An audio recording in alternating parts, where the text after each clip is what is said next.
चांदनी की शबनम में खोई रूह,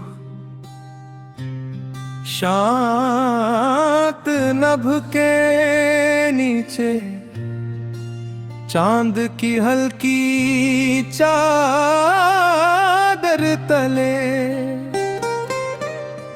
जब हवाओं ने रेशमी गीतों का साज छेड़ा, तब मन के सूने आंगन में एक मधुर स्वर उतरा, जैसे किसी पुराने मंदिर में दीपक फिर से जला।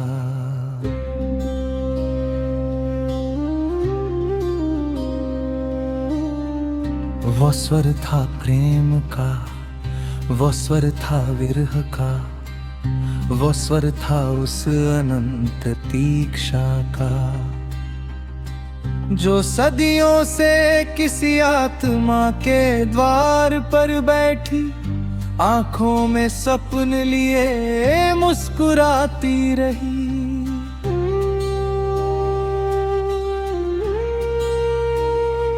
वन की हरियाली ने झुकड़ प्रणाम किया, नदियों ने कल कल में कोई कथा सुनाई, पर्वतों ने अपनी गंभीरता में एक मीठा रहस्य छिपा रखा था, और फूलों ने अपनी सुगंध में अनकहे प्रेम पत्र बिखेर दिए थे।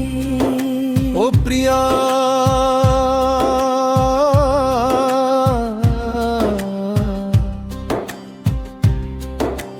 तुम उस प्रथम वर्षा की बूंद जैसे आए,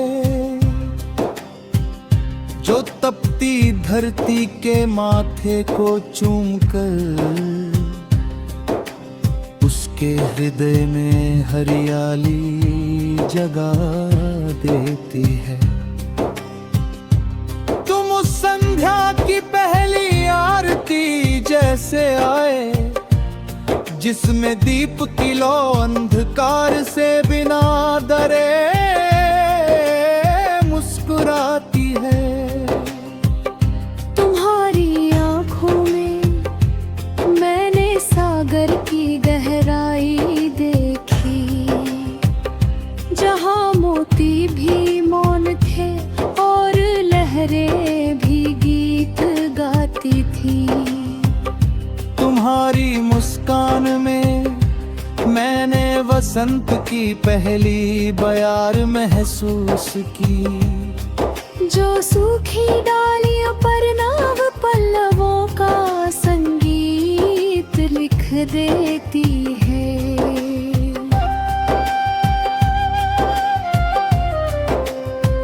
किंतु समय, वो कठोर साधु जिसके हाथ में परिवर्तन का दंड है, उसने हमारे सपनों की वीणा के तार धीरे धीरे ढीले कर दिए। अब वही राग जो कभी हृदय को नचा देता था, आज स्मृतियों के गलियारे में धीमे धीमे रोता है। रात के सन्नाटे में जब तारे ध्यानस्थ ऋषियों जैसे आकाश में स्थिर खड़े रहते हैं, तब तुम्हारी स्मृति एक दीपशिखा बनकर मेरे अंतर मन के मंदिर में जल उठती है। मैं शब्दों के वन में भटकता हूँ, हर पत्ती पर तुम्हारा नाम खोजता हूँ, हर हवा के झोंके में तुम्हारी पायल की ध्वनि सुनता हूँ, हर चंदनी रात में तुम्हारे मुख का उजास देखता हूँ।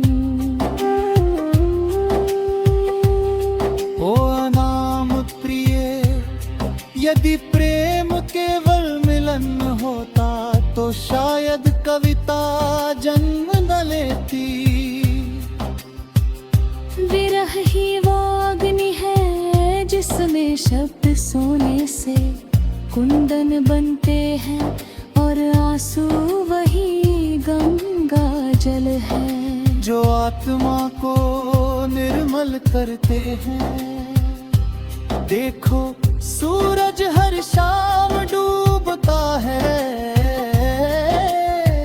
पर अगली सुबह फिर नए तेज के साथ लौट आता है। फूल हर पतझड़ में झरते हैं, पर बसंत फिर उन्हें रंगों का जीवन देता है। इसी वकार आशा भी हर टूटन के बाद एक नया गीत लेकर लौटती है। तो आओ हम अपने दुख को भी एक उत्सव बना लें, अपनी स्मृतियों को दीपावली के दीपों सा सजा ले, और अपने अधूरे प्रेम को गंगा की धारा सा पवित्र मान ले। क्योंकि जो अधूरा है वही सबसे सुंदर है। अधूरा चांद, अधूरी वर्षा, अधूरी कहानी और अधूरा प्रेम, इन सब में पूर्णता से अधिक आकर्षण है। जब अंतिम सांसों का संगीत बजेगा और जीवन की पुस्तक का अंतिम पृष्ठ खुलेगा, तब भी हृदय की किसी शांत तह में तुम्हारा नाम एक मंत्र की तरह गूंजता रहेगा। तुम केवल व्यक्ति नहीं, तुम वह अनुभूति हो जो आत्मा के सबसे गहरे कक्ष में कमल की भांति खिलाती है।